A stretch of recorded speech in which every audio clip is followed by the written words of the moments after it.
Hi, ಇವತ್ತಿನ recipe ಬನ್ ಮಸಾಲ. ಇದಕ್ಕೆ ಬೇಕಾಗಿರೋ ಇಂಗ್ರೀಡಿಯೆಂಟ್ಸ್ ಏನಂತ ನೋಡೋಣ. ನಾನಿಲ್ಲಿ 1 ಟೇಬಲ್ ಸ್ಪೂನ್ ಖಾರದ ಪುಡಿ, 1 ಟೇಬಲ್ ಸ್ಪೂನ್ ಚಾಟ್ ಮಸಾಲ, ಉಪ್ಪು, ಖಾರದ ಪುಡಿ, ಚಿಲ್ಲಿ ಫ್ಲೇಕ್ಸ್ ಮತ್ತು 1/2 ಟೇಬಲ್ ಸ್ಪೂನ್ ಅರಿಶಿನ ತೊಗೊಂಡಿದ್ದೀನಿ. ಸಣ್ಣದಾಗಿ ಹೆಚ್ಚಿಟ್ಕೊಂಡಿರೋ ಕ್ಯಾರೆಟ್, ಕ್ಯಾಪ್ಸಿಕಮ್ ಮತ್ತು ಸಾಸ್ಗಳು, ಆರಿಗ್ಯಾನೋ, ಸಣ್ಣದಾಗಿ ಹೆಚ್ಚಿಟ್ಕೊಂಡಿರೋ ಟೊಮ್ಯಾಟೊ, ಈರುಳ್ಳಿ ಮತ್ತು ಬನ್ನು, ನೆಕ್ಸ್ಟು ಚೀಸ್ ತೊಗೊಂಡಿದ್ದೀನಿ. ಇದಿಷ್ಟು ಇದಕ್ಕೆ ಬೇಕಾಗಿರೋ ಇಂಗ್ರೀಡಿಯೆಂಟ್ಸ್. ಈಗ ಸಾಸ್ ಹೆಂಗೆ ಮಾಡೋದಂತ ನೋಡೋಣ. 1.5 ಟೇಬಲ್ ಸ್ಪೂನಷ್ಟು ಟೊಮ್ಯಾಟೊ ಕೆಚಪ್ಪು, ಅದಕ್ಕೆ 1/2 ಟೇಬಲ್ ಸ್ಪೂನಷ್ಟು ಸೋಯಾ ಸಾಸ್, ಅದಕ್ಕೆ ಸ್ವಲ್ಪ ಉಪ್ಪು,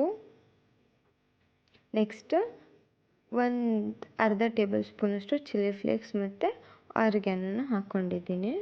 ಅದಕ್ಕೆ ಸ್ವಲ್ಪ ಚಾಟ್ ಮಸಾಲನೂ ಹಾಕ್ಕೊಳ್ಳಿ, ಚೆನ್ನಾಗಾಗುತ್ತೆ. ಇದಿಷ್ಟು ಚೆನ್ನಾಗಿ ಮಿಕ್ಸ್ ಮಾಡಿಕೊಂಡ್ರೆ ಒಂದು ಸಾಸ್ ಪ್ರಿಪೇರ್ ಆಗುತ್ತೆ, ಆಯಿತಾ. ಈಗ ನೆಕ್ಸ್ಟ್ ಅದಕ್ಕೆ ಒಳಗೆ ಏನು ಮಸಾಲ ಮಾಡೋದಲ್ಲ, ಮಸಾಲ ಬನ್ನಿಗೆ ಅದಕ್ಕೆ ಮಾಡೋದು ಹೆಂಗಂತ ನೋಡೋಣ.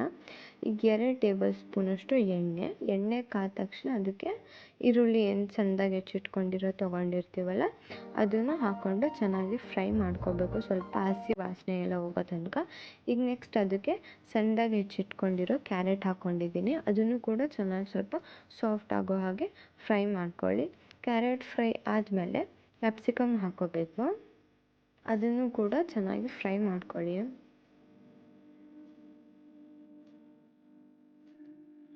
ಈಗ ನೆಕ್ಸ್ಟ್ ಸ್ವಲ್ಪ ಟೊಮ್ಯಾಟೊನ ಹಾಕ್ಕೊಂಡು ಸ್ವಲ್ಪ ಟೊಮ್ಯಾಟೊ ಸಾಫ್ಟ್ ಆಗೋ ತನಕ ಫ್ರೈ ಮಾಡಿಕೊಂಡು ನಾವೇನು ಮಸಾಲ ತೊಗೊಂಡಿರ್ತೀವಲ್ಲ ಎಲ್ಲನೂ ಹಾಕಿಬಿಟ್ಟು ಚೆನ್ನಾಗಿ ಮಿಕ್ಸ್ ಮಾಡ್ಕೋಬೇಕೀಗ. ಇಷ್ಟಾದರೆ ಮಸಾಲ ಏನು ಮಾಡ್ಕೊಂಡಿರ್ತೀವಲ್ಲ ಅದು ರೆಡಿ ಆಗುತ್ತೆ. ಈಗ ನೆಕ್ಸ್ಟು ಬನ್ ತೊಗೊಂಡು ಅದನ್ನು ಮಧ್ಯ ಒಂದು ಸ್ಲಿಟ್ ಹಾಕಬೇಕು. ಮಧ್ಯೆ ಸ್ವಲ್ಪ ಕಟ್ ಮಾಡಿಕೊಂಡು ನಾವೇನು ಸಾಸ್ ರೆಡಿ ಮಾಡ್ಕೊಂಡಿರ್ತೀವಲ್ಲ ಅದನ್ನು 2 ಸೈಡ್ ಚೆನ್ನಾಗಿ ಅಪ್ಲೈ ಮಾಡ್ಕೊಳ್ಳಿ. 2 ಸೈಡ್ ಚೆನ್ನಾಗಿ ಅಪ್ಲೈ ಮಾಡ್ಕೊಂಡು ಆದಮೇಲೆ ನಾವೇನು ಮಸಾಲ ಮಾಡಿರ್ತೀವಲ್ಲ ಅದನ್ನು ಫಿಲ್ ಮಾಡ್ಕೊಳ್ಳಿ, ಸ್ವಲ್ಪ ಜಾಸ್ತಿ ಚೆನ್ನಾಗಿ ಫಿಲ್ ಮಾಡ್ಕೊಳ್ಳಿ. ನೆಕ್ಸ್ಟ್ ಈಗ ಅದಕ್ಕೆ ಚೀಸ್ ಹಾಕ್ಕೊಂಡು ಕವರ್ ಮಾಡ್ಕೊಳ್ಳಿ. ಎಕ್ಸ್ಟ್ರಾ ಏನು ಚೀಸ್ ಇದೆ ಅಲ್ಲ ಅದನ್ನು ಸ್ವಲ್ಪ ಕಟ್ ಮಾಡಿ ಅದನ್ನು ಮತ್ತೆ ಒಳಗೆ ಹಾಕ್ಕೊಂಡು ನೀಟಾಗಿ ಈ ಥರ ಕ್ಲೋಸ್ ಮಾಡ್ಕೊಂಡಿದ್ದೀನಿ ನಾನು.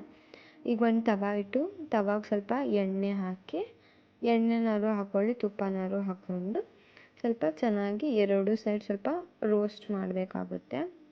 ಚೀಸ್ ಮೆಲ್ಟ್ ಆಗೋ ತನಕ ನೋಡಿ.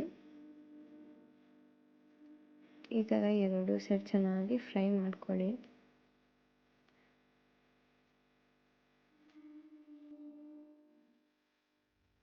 ಎರಡು ಸೈಡ್ ಈ ಥರ ಚೆನ್ನಾಗಿ ಫ್ರೈ ಆದಮೇಲೆ ಇವತ್ತಿಂದು ರೆಸಿಪಿ ಬನ್ ಮಸಾಲ ಮನೆಯಲ್ಲೇ ಈಸಿಯಾಗಿ ಯಾವ ಥರ ಮಾಡ್ಕೊಳೋದಂತ ತೋರಿಸಿದ್ದೀನಿ. ಈ ರೆಸಿಪಿ ನಿಮಗೆ ಇಷ್ಟ ಆಗಿದ್ದರೆ ಈ ವಿಡಿಯೋನ ಲೈಕ್ ಮಾಡಿ.